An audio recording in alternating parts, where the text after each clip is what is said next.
Every crisis presents an opportunity, but how one chooses to see it is totally up to them.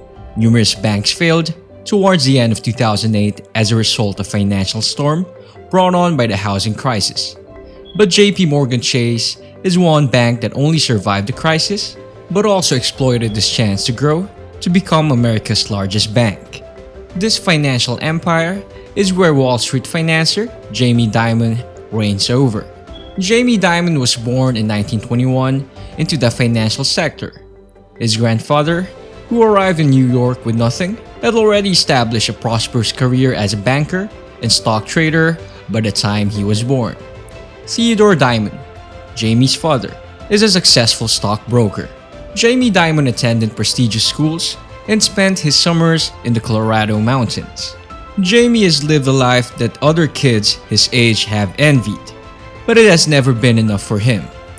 Jamie has a relentless goal to amass wealth beyond that of his father and grandfather.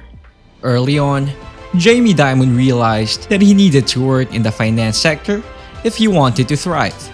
But first, he had to get into his favorite school, Brown University. However, Brown turned him down. Dimon enrolls at Tufts University instead after finishing fourth in his class. However, he has a deep-seated conviction that Tufts is unworthy of a student of his quality. He attempted to transfer to Princeton University during his first year, but was once more denied admission by this Ivy League institution. Jamie Dimon believes he is entitled to attend the top school in America and determines that the best way to establish his greatness is to excel academically at Tufts. Jamie Dimon has a reputation for being supremely confident. Graduating Tufts as summa cum laude, Jamie Dimon received admission to Harvard Business School in 1978. After achieving his objective, he felt justified about himself. Dimon demonstrates his superiority in business school once more at Harvard. Dimon did not follow the crowd. He wore jeans and leather jackets and didn't reside on campus like other students did. Some students have suits on.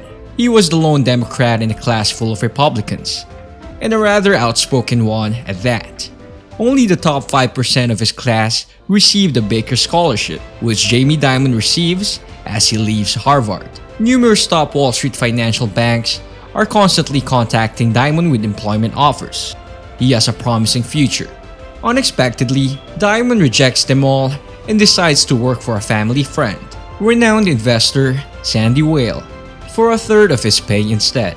A skilled dealmaker in the financial sector, Sandy Weill has altered the course of numerous illustrious Wall Street companies over the course of his long career, including Primerica, Solomon Brothers, and Citibank. He becomes fond of Jamie Dimon and offers to hire him as his personal assistant. As with most young individuals who experience success, timing is largely the result of luck. However, we would all likely acknowledge the existence of a mentor. When an older person you look up to expresses faith in you, it gives you a huge confidence boost. Jamie Dimon may have recognized Genghis Khan at Sandal during the early days of his invasion. He viewed him as a role model who could help him create his own empire. While other NBA graduates will need to start at the bottom and work their way up, Sandy Weill inserts Jamie Dimon immediately into the heart of his business. Jamie Dimon, who is only 28 years old, already believes he is at the top of the financial world after successfully negotiating deals for Weill valued hundreds of millions of dollars. However, that won't be the case forever. He will soon reach the lowest point thanks to fate. The deals were being made a lot in the 1980s. After being elected president, Ronald Reagan made assisting Business America a top priority by lowering taxes and facilitating their access to credit. As a result, mergers and acquisitions, or just deals, are created. Jamie Dimon's career takes off once he lands a job working directly with the American Express president. The goal of Sandy Weill is to dominate American Express. Jamie Dimon is aware that if he can assist his mentor in doing so, American Express will eventually belong to him as well. However, their ambition makes them targets. American Express was the owner of the Fireman's Fund at the time. Sandy Whale and Jamie Dimon worked relentlessly to complete the sale of the company to Warren Buffett, but the board ultimately rejected this plan. Sandy Whale, who resigned American Express out of resentment after realizing he had been duped, urges Dimon to stay since Dimon has to provide for his new family. The 29-year-old Jam resigns from his job as a sign of loyalty. It's really a big risk. They must devise a new strategy for the time being, one that will ultimately pay off handsomely. The stubborn Sunny Whale is determined to make a return with Jamie Dimon on his side after his fall from grace. His contemporaries consider Whale, who is 58 years old, to be a passing trend. There is no Wall Street company that would have him as an executive. They will later come to regret this. Whale and Dimon are compelled to go elsewhere. They are looking to acquire a smaller business. Then they utilize it to take over bigger businesses. And eventually, they locate the ideal business in an odd place. A Baltimore-based lender called Commercial Credit serves Walmart customers who are middle and lower class. Control Data, a manufacturer of computer disk drives, is the parent business of the Commercial Credit. It was an absurd purchase that was doomed to failure from the start. Control Data is having financial issues by 1985 and is prepared to sell the young company for cash. Jamie Dimon is given the task by Sandy Whale of researching the company for a potential acquisition, and his findings are startling. They again approached Warren Buffett for investment, but Charlie Munger, his business partner, persuaded Buffett to concentrate on investing in high-quality businesses rather than attempting to turn around failing ones. As a result, Buffett rejects Whale and Dimon's offer. The deal is currently on the verge of splitting. Their epic comeback strategy now appears to be hopeless. Commercial Credit is viewed by Jamie as a result as an undervalued business that can be improved by someone with his skills, making it a desirable investment. Sandy Whale made the decision to risk the majority of his own wealth by purchasing 10% of the business and distributing the remaining 80% to the general public. Jamie Dimon, who is just in his early 30s, puts $425,000 of his entire wealth in the business. Instantly raising $850 million, they were able to profit from their investments. As a reward for Dimon's commitment, Sandy Whale chooses to make Dimon the company's chief financial officer and grants Dimon a sizable number of stock options. After assuming control of Commercial Credit, Whale and Dimon start aggressively cutting expenses by firing 10% of the workforce on the first day. They produce $100 million in profit and achieve an 18% return on equity in just 1 year of operating the business. The company's credit rating was raised by credit agencies, enabling Whale to borrow an additional $100 million on the company's behalf. Now that they have so much cash, they can finally start making the deals for which they came to Baltimore. However, on October 19, 1987, their firm's stock abruptly plunges by 50% before they can begin. As many of the biggest businesses and nations struggle to survive, Whale and Dimon see an opportunity. The survival of the fittest is a principle they hold dear. Commercial Credit is simply better than anyone else when the balance sheet is strong. They begin repurchasing their shares at a discount, and for next to nothing, they take up failing businesses. They develop into the most active deal makers during the following decade, and they even managed to acquire Primerica, a larger insurance provider. They had founded Citigroup by the turn of the century, which is now America's largest financial behemoth. Although Dimon now serves as Citigroup's president, his actual role is overseeing the investment funds of the company. Sandy Whale is now known as the King of Wall Street as Citigroup's CEO. Jamie Dimon is on the verge of surpassing all other financial figures in power. He is aware that it's only a matter of time that he becomes Citigroup's CEO. But Sandy Whale has a different viewpoint. An economic boom decade, the 1990s. The US has a budget surplus for the first time in its history. Clinton manages to lower taxes on real estate and capital profits despite being a Democrat.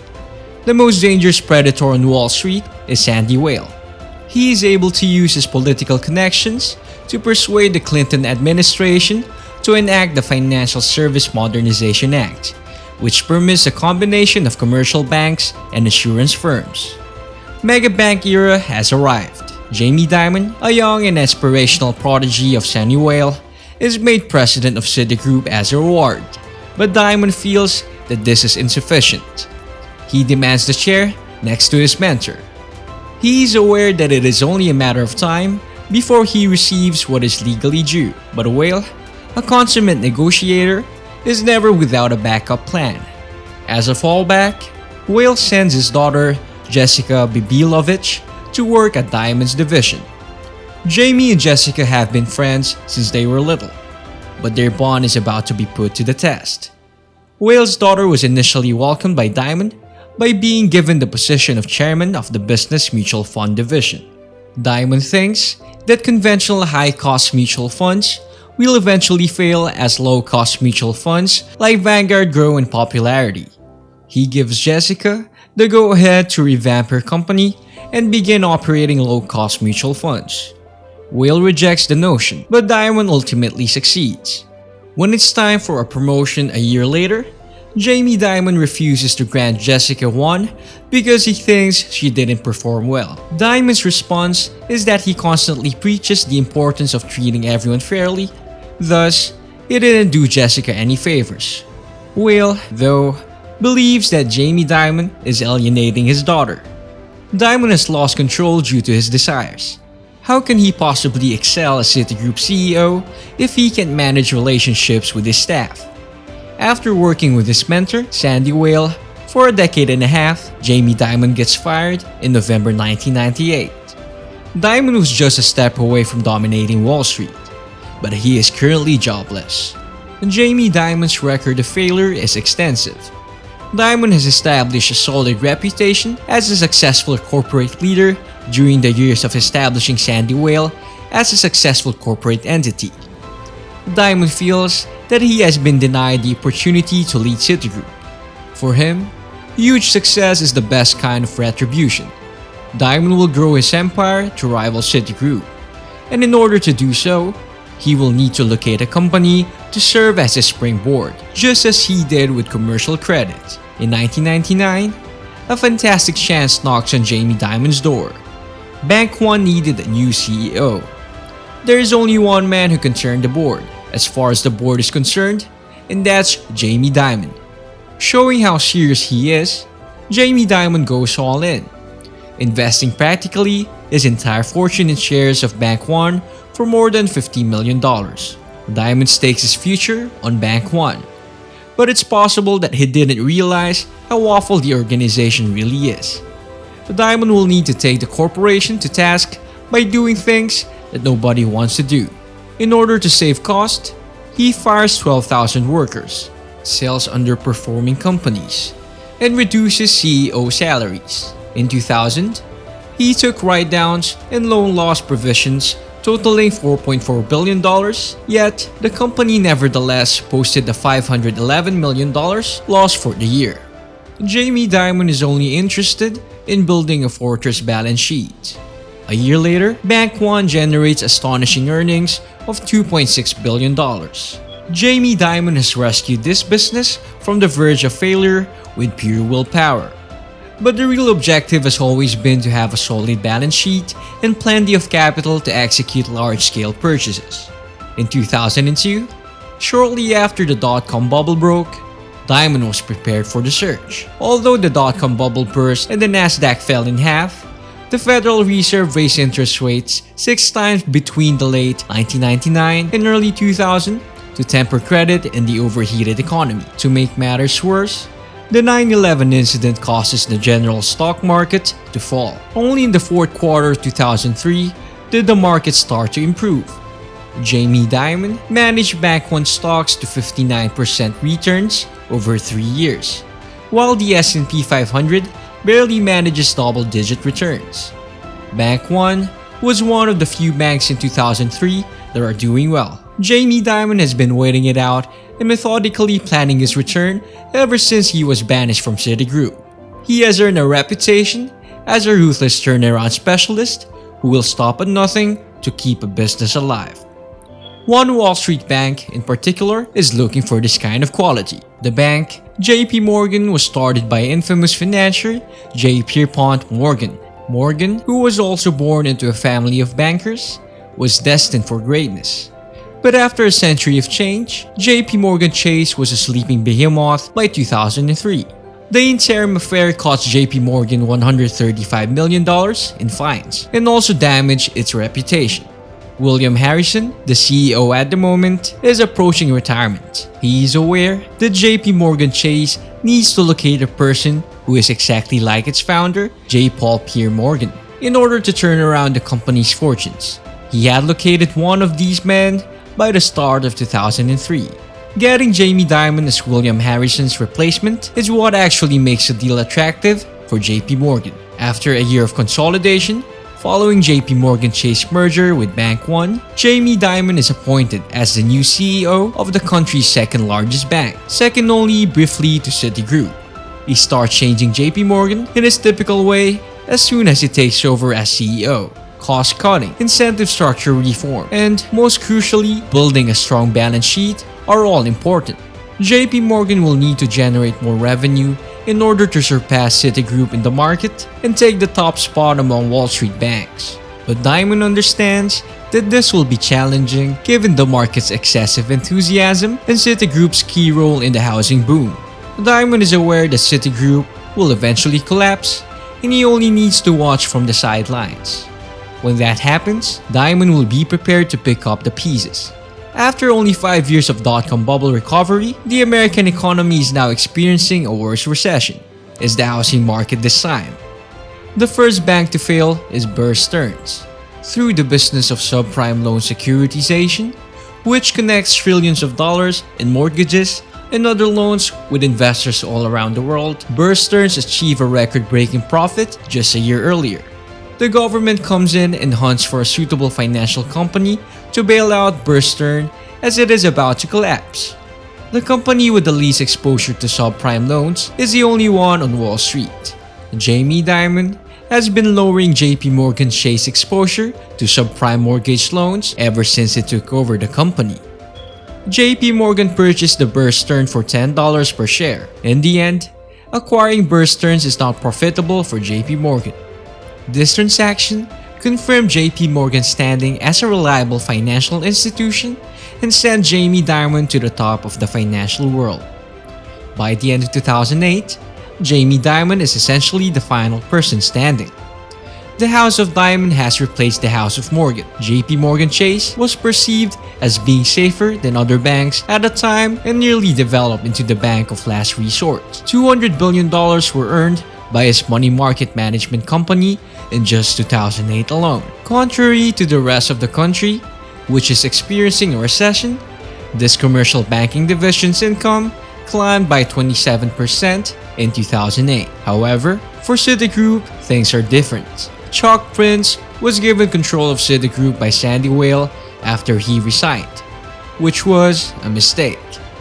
Due to their substantial exposure to faulty mortgage-backed assets, the bank was among the first in 2007 to experience financial difficulties.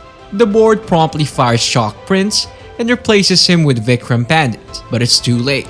The harm has already been done. In his retirement, Weill has been observing the storm's development and has come to the conclusion that sacking Jamie Dimon was possibly his biggest mistake. Jamie Dimon will once more be the final guy standing by the year 2020. He is currently the sole CEO on Wall Street, still alive after the 2008 financial crisis. According to Fortune magazine, he is the CEO who is most respected in America.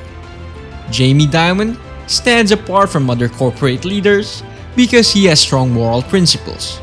He adheres to a set of ideals and treats everyone equally in accordance with those values, including himself. To put it in another way, his conviction is unwavering. It's been a pleasure having you here at Target Destroyers. We hope that Jamie Dimon's rise to fame inspires you to become financially free.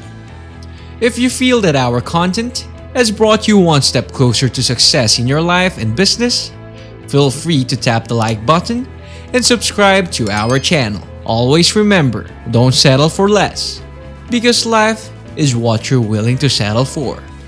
We'll see you in the next one.